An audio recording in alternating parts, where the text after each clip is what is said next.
Tycho here, and it's April, and we're in our 4-year-old forest garden at Friland in Denmark, and just going to show you a few of the things that we're going to do here in April. We have a kind of a seasonal routine in the forest garden, and this is some of the things that we do in April. First is the maybe not so fun thing, but the annual weeding. And it's true, forest gardens are a low maintenance low weeding system, but there's still always a little bit of weeding to be done. And basically for us so far it's been mostly grasses. We made the mistake of not covering our pathways right in the beginning when we were making these gilt beds, and we had a lot of grass in the walkways that was creeping into our beds, and we're still dealing with that problem today. So it's not a huge problem, we're dealing with it, but basically it means I have to spend a couple hours out here, maybe 3-4 hours on a yearly basis to take out the grass that's starting to get a foothold.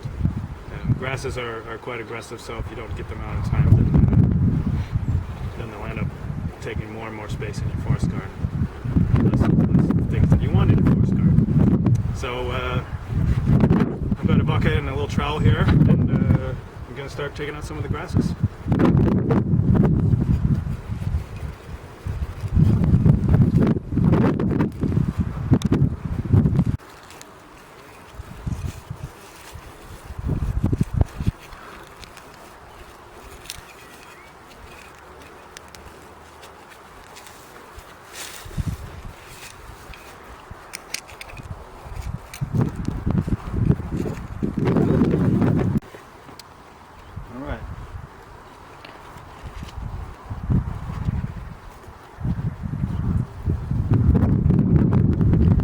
So one of the other activities that we usually do in the course of an April month is, as you can see, all the perennial vegetables and ground covers, they're sprouting up now.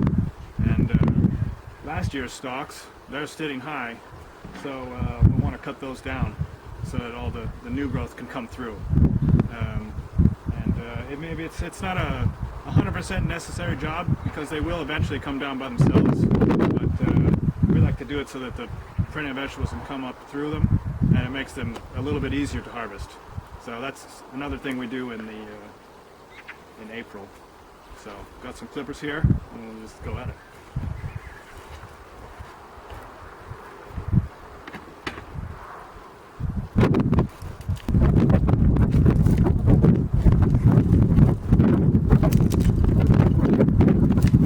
Just cut these up and just drop them in place.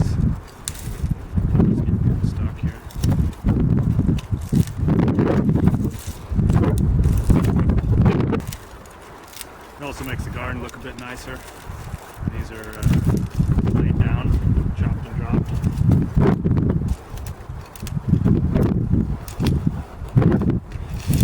There you can see a nice little mallow there coming up. Now it's kind of free,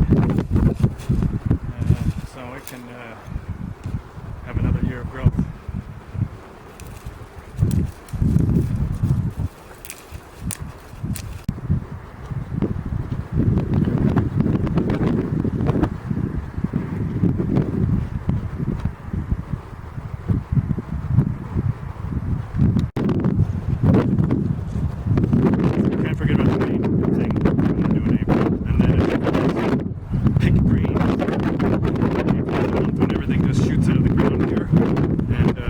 That we have more greens for cooking, for salads, shoots, special dishes than we can even use. And it's a wonderful thing. So I'm just going to go around and pick a few things for you.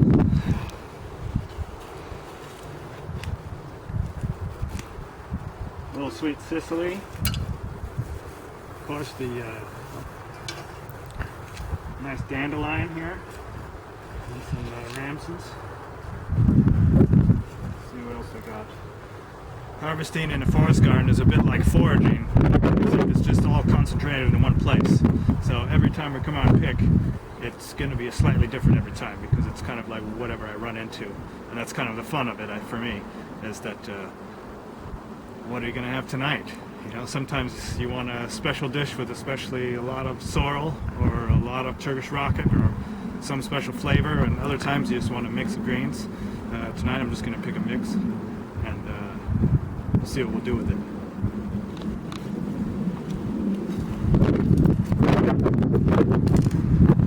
Look at these spinach sorrels, or patience stock.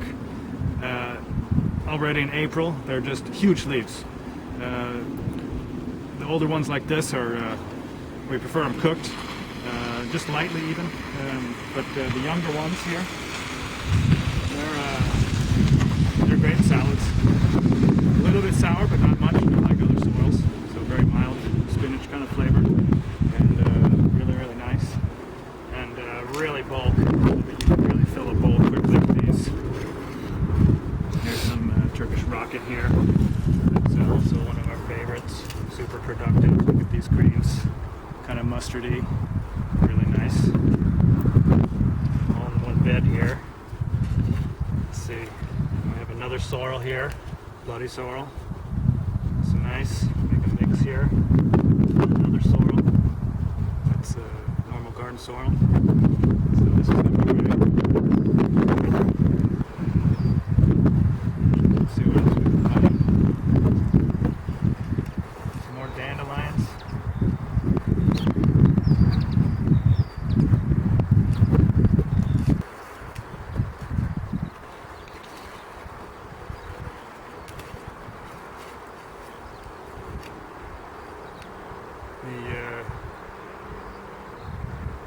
Good King Henry is just starting to sprout, so there's some small cooking greens here. I think maybe I'll pick some of those too. They're just starting to be productive, and then they'll go all season long. I'll take a few of those in it.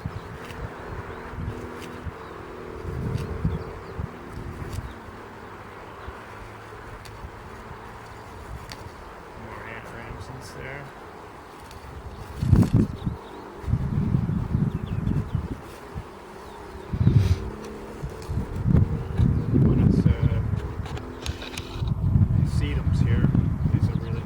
Salad and cooked.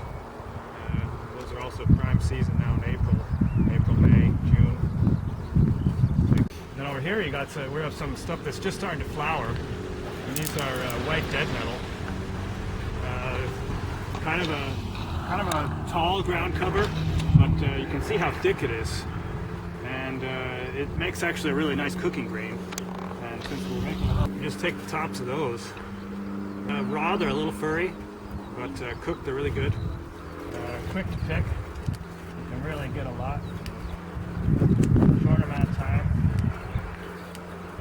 And what else we got here? Oh, these dandelions are a little too good to pass up. So I'll pick a few of those. A few more. You can always use a few more dandelion greens. This is the perfect time as well. They haven't flowered yet. So they have a really, really good flavor. Not too bitter, but they're quite large as well. So it's the perfect time. Oh, and now I see there's some Siberian purslane here, and I don't think I can pass that up. So that'll get in the bowl too. They make these really nice, delicious salady greens here. You can also eat them cooked, but really they're prime in the salad. Kind of have a beetroot flavor, and really nice. So we'll pick some of those. Great ground cover plant as well. So you can see it took just a few minutes to pick a nice big bowl of greens, and it's like one of the benefits of forest garden, foraging paradise right in your backyard.